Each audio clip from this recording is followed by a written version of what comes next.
বাংলাদেশি সহ নথিহীন ৫ লাখ অভিবাসী বৈধ হওয়ার সুযোগ পাচ্ছেন। স্পেন সরকার দেশটিতে নথিহীন অভিবাসীদের জন্য একটি সাধারণ ক্ষমা কর্মসূচি অনুমোদন করেছে। বিশ্বের বিভিন্ন অংশে মানুষের মধ্যে অভিবাসন বিরোধী মনোভাব ক্রমেই বাড়ছে। এ পরিস্থিতিতে স্পেন সরকারের এমন উদ্যোগ দেশটিকে ব্যতিক্রমী অবস্থানে নিয়ে গেছে। তবে দেশটির বিরোধী দল পিপলস পার্টি এই সিদ্ধান্তের কড়া সমালোচনা করেছে। বিস্তারিত আফসানা নীলার রিপোর্টে। 72 ঘন্টা ময়েশ্চার লক সমৃদ্ধ লিলি বডি ওয়াশ শিয়া বাটারের গুডনেস স্কিন রিপেয়ার করে রাখে সফট ও গ্লোয়িং।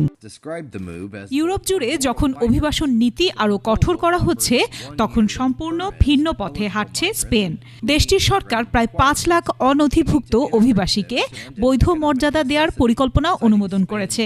দেশটিতে প্রায় 8,40,000 নথিবিহীন অভিবাসী রয়েছে।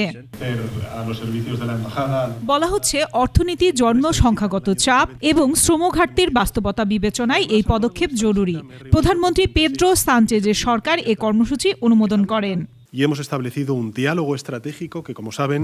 আবেদন প্রক্রিয়া এরই মধ্যে শুরু হয়েছে। 20 এপ্রিল থেকে সশরীরে আবেদন করা যাবে, চলবে 30 জুন পর্যন্ত। অনুমোদন পেলে তারা বৈধভাবে কাজের সুযোগ, সামাজিক নিরাপত্তা নম্বর এবং সরকারি স্বাস্থ্যসেবার আওতায় আসবেন। সরকারের অনুমোদিত এই পরিকল্পনার আওতায় আবেদনকারীদের 1 বছরের নবায়নযোগ্য বসবাস ও কাজের অনুমতি দেওয়া হবে। পরবর্তীতে তা স্থায়ী ব্যবস্থায় রূপ নিতে পারে। এই সুবিধা পেতে আবেদনকারীদের অন্তত 5 মাস স্পেনে বসবাসের প্রমাণ এবং পরিচ্ছন্ন অপরাধমুক্ত রেকর্ড দেখাতে হবে। স্পেন সরকারের এ উদ্যোগকে স্বাগত জানিয়েছেন সেখানে বসবাসরত বাংলাদেশি অভিবাসীরা।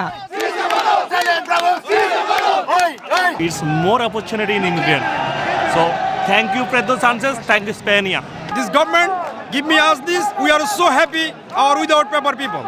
তবে সানচেজ সরকারের এ উদ্যোগ স্পেনের রাজনৈতিক প্রতিপক্ষদের বিরোধিতা উস্কে দিয়েছে।